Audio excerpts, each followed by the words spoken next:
Pessoal, vamos falar então aqui sobre os exercícios de trapézio, né? Os melhores, discutir algumas coisas de biomecânica e mostrar algumas execuções. Então, o Floquinho está pedindo pra gente já clicar no gostei, se inscrever aqui no canal e vamos dar uma olhadinha aqui, bora! Pessoal, eu vou começar aqui, ó, um exercício de encolhimento barra anterior e eu vou usar o vídeo desse rapaz que ele é maravilhoso aqui. Era eu com 10 quilos a menos. Nem parece que você cresceu tanto assim. Ué, e quem perguntou alguma coisa? Trate de ver o vídeo até o final e clicar em todos os anúncios para eu ganhar dinheiro. E pare de me ofender. Bom, o encolhimento com barra anterior, pessoal, é um encolhimento feito aqui pela frente, certo?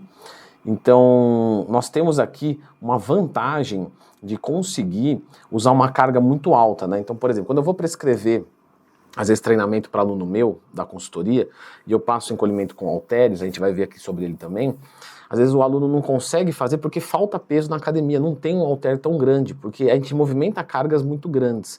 Então aqui acaba por a gente conseguir executar um movimento de forma pesada o suficiente para um indivíduo que é forte. E aqui você tem as opções de usar uma barra grande, uma barra pequena, e tudo isso você pode variar, tá? Não tem problema nenhum. Quando você usa uma barra um pouco maior, você tem um pouco menos de estabilidade, e esse bambeamento faz você recrutar algumas fibras diferentes. Só que aí você não consegue colocar tanta carga quanto se fosse uma barra um pouco menor.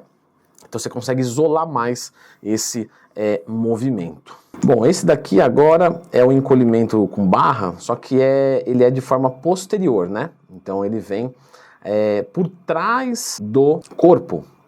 E o que acontece aqui? Nesse caso, é mais fácil a gente posicionar essa barra num banco, né? Como eu deixei aqui, ó. Então você deixa ele aqui, a barra no banco, você puxa ela e faz. Quando você vai fazer para primeiro exercício, né? Normalmente é um pouco mais difícil, tá? Então você pode deixar ele para o último exercício, que você vai trabalhar com uma carga menor. Naturalmente, o encolhimento com barra posterior, você já trabalha com uma carga menor mesmo. E você consegue descer um pouco o recrutamento do trapézio. Então ele sai um pouco dessa parte de cima e afunda um pouco, pega mais a parte de trás do trapézio. Isso pode ser bem-vindo para dar aquelas costas todas encaroçadas. Inclusive, né, se você for procurar aqui no YouTube, tem, só procurar Leandro Twin mais tema, treinamento de dorsal com foco em largura e espessura. O nosso próximo exercício aí já é o mais padrão, né, que é o encolhimento com halteres. E nesse encolhimento com halteres, a qual eu peguei 2 halteres gigantescos, a gente tem uma execução aqui bem legal, bem tradicional, e que algumas pessoas encontram dificuldade às vezes para tirar o peso do chão, né? Então você tem que fazer tipo um mini terra.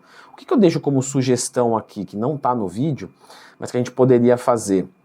Você poderia fazer igual eu estou aqui, sentado agora, e eu deixo os halteres aqui do lado, né? E aí eu pego um com a esquerda, o outro com a direita e faço ele de forma sentada. Isso é totalmente válido e você pode fazer essa variação, fazer um encolhimento com halteres de forma sentada. Só vê se no banco o halter não vai ficar batendo tudo para ficar descascando o banco, que o dono da academia vai te adorar, além, né, de prejudicar também a execução. Isso é uma coisa, tá, pessoal, que a gente tem que levar em consideração, né? Eu falei, por exemplo, lá no curso de treinamento, quando a gente vai falar de técnica avançada de treino, tem algumas que não ficam, né, viáveis da gente fazer, porque a academia está cheia, porque você tem que mobilizar muitos aparelhos. Então quando a gente vai montar um treinamento, a gente tem que pensar na execução desse treinamento. Então eu não posso estragar o maquinário. Eu não posso querer fazer sentado, mas bater o halter e prejudicar a minha execução. Nosso próximo da lista é o encolhimento anterior, mas dessa vez a gente vai fazer no Smith, tá? E no Smith a gente consegue facilitar bastante esse movimento, porque eu não preciso deslocar a barra do chão. Então eu simplesmente tiro o giro dela aqui, executo, giro ela para dentro de novo e tá tudo certo. É um excelente movimento também. E aí eu tenho a variação com ele de forma posterior do movimento. Que eu trabalho mais essa parte aqui, ó, de trás do trapézio. O encolhimento pela frente trabalha mais essa parte aqui de cima, o pico do trapézio, e o encolhimento posterior trabalha um pouquinho mais esses feixes de fibras aqui atrás, ó, que tá até saltadinho, tá vendo? De trapézio ninguém pode me xingar, né, pelo amor de Deus. Inclusive, às vezes o pessoal pergunta lá na caixinha de perguntas do Instagram, que eu abro todo dia, me manda só, ela tá aberta agora. Leandro, como é que faz para ficar com o trapézio igual o seu? Nasça na mesma família que eu, né? Leandro, isso é um convite para uma cópula frutífera? Não, fica tranquilo. Só estou dizendo que é uma carga genética. Ó, uma variação que é pouco usada são as remadas com halteres, tá? A remada com halter a gente só tem que lembrar aqui, ó, quando você vai analisar esse movimento, que a remada com halter, se você fizer ela um pouco mais aberta, você vai focar mais a cabeça lateral e menos o trapézio. Então aqui é um movimento contextual. Vamos supor que eu estou trabalhando com um aluno na consultoria e ele tem o deltoide já um pouco para trás do corpo, principalmente a parte lateral, e o trapézio dele está um pouco melhor. Então eu poderia, ao invés de usar uma remada alta fechada com barra, eu abro ela um pouco para trabalhar um pouco mais do meu deltoide lateral. Então aqui depende do shape de cada um, certo? Ah, vou fazer deltoides e trapézio no mesmo dia, por exemplo. Ok, eu poderia fazer isso e usar esse movimento para esmigalhar mais a minha cabecinha lateral. O próximo da nossa lista é a remada alta, certo? Mas aí a gente vai fazer agora ela com barra. E aqui eu usei a pegada mais fechada, né? A gente pode usar a pegada aí com 2 polegares, fica muito bom. E você traz mais ou menos até a altura do seu peitoral, tá? Não precisa subir batendo no queixo. Eu lembro de um ex-amigo meu. Leandro, existe ex-amigo? Não existe. Sempre foi inimiga que eu demorei para detectar. E ele quebrou o dente fazendo remada alta. E fazendo a remada alta, trazendo na altura do queixo, às vezes você força muito a articulação do punho de uma forma desnecessária. Porque o que importa é a elevação escapular. Então se ela já aconteceu e eu continuo forçando, eu estou ficando em isometria. E isso não é legal, tá?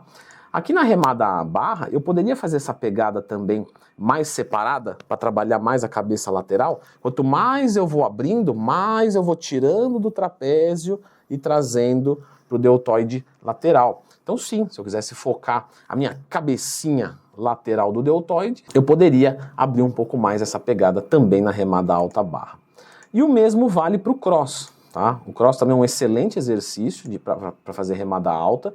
Tem gente que gosta de fazer até mesmo deitado no chão. Então você deita no chão, apoia as tuas costas e faz a remada alta. Não é macaquice fazer isso, não é atividade circense. Um abraço para todo mundo que é do circo, que eu realmente gosto do circo. Meus amigos riem de mim porque falam que eu sou o único adulto que gosta de circo e eu gosto de circo. Mas no circo a gente faz coisas que a gente não faz na academia, não é mesmo?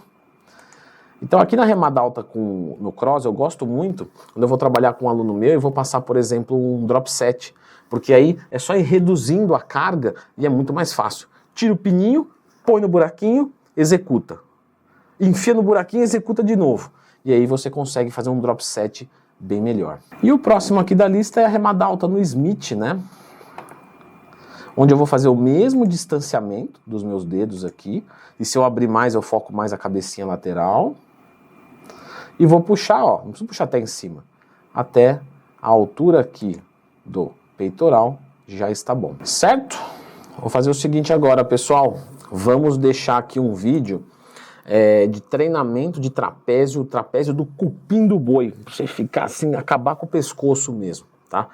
Brincadeiras à parte, dá uma olhada aqui que é um treino de trapézio completo pra gente discutir mais sobre biomecânica e execução dos movimentos. Dá uma conferida aqui.